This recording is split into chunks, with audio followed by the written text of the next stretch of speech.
नहमदुहु व नुसल्ली अला रसूलिहिल करीम अम्मा बाद। एक साथी सवाल करते हैं, क्या कोई ऐसी हदीस मौजूद है कि औरत अगर हुकूमत में आ जाए तो इसकी इत्तिबा ज़रूरी हो जाती है। अब सवाल में जिक्र करदा अल्फाज तलाश के बावजूद किसी रिवायत में नहीं मिल सके। हाँ, इसके बरखिलाफ दो रिवायात मिलती हैं जिसके अंदर ये बात वाज़िया है कि औरत हुक्मरानी की अहल नहीं, बल्कि अगर औरत को हुक्मरान बना दिया जाए तो इससे कई फितनों के रास्ते खुल जाते हैं। इसकी दो रिवायात मिलती हैं, एक तिरमिजी शरीफ में है और दूसरा बुखारी शरीफ में। सबसे पहले हम तिरमिजी की रिवायत ले लेते हैं कि तिरमिजी के अंदर आप अलैहिस्सलाम ने क्या इरशाद फरमाया। हज़रत अबू हुरैरा रज़ियल्लाहु ताला अन्हु से रिवायत है, आप अलैहिस्सलाम ने इरशाद फरमाया, इज़ा कान उमराअकुम खियारकुम, कि जब तुम्हारे हुक्मरान बेहतरीन लोग हों, और व अगनियाअकुम सुमहाअकुम, और तुम्हारे मालदार सखी हो जाएं, व उमूरकुम शूरा बैनकुम, और तुम्हारे मामलात आपस में बाहमी मशवरे से तय पा जाएं, तो तुम्हारा जमीन के ऊपर रहना ये कब्र में जाने से ज्यादा बेहतर है।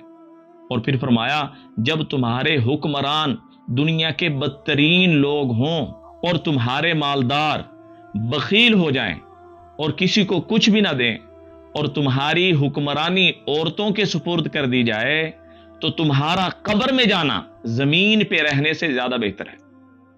ये तिरमिजी शरीफ की रिवायत है।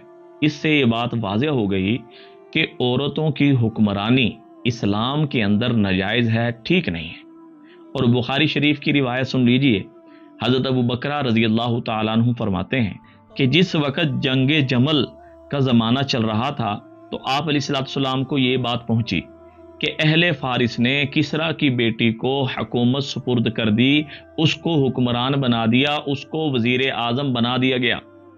तो आप अलैहिस्सलाम ने वो जुमले इरशाद फरमाए जो जुमले क़यामत तक बाकी रहेंगे। क्या फरमाया?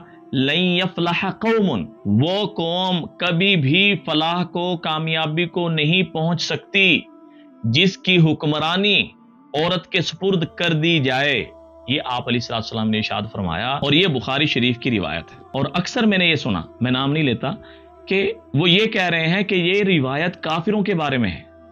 वो अकल के अंधो, अगर ये रिवायत काफिरों के बारे में होती कि आप अलैहिस्सलाम काफिरों के बारे में ये कहते कि औरत के सुपुर्द हुकूमत कर दी गई, अब उनका मुल्क नहीं चलेगा, और मुसलमानों को इस बात की तरफ इशारा था कि औरत जो है इस बात की अहल नहीं है कि उसको हुक्मरानी सुपुर्द की जाए, वो इमाम नहीं बन सकती, वो नमाज नहीं पढ़ा सकती, वो जनाजा नहीं पढ़ा सकती, उसके सुपुर्द ये बड़े बड़े मामलात नहीं कर सकते।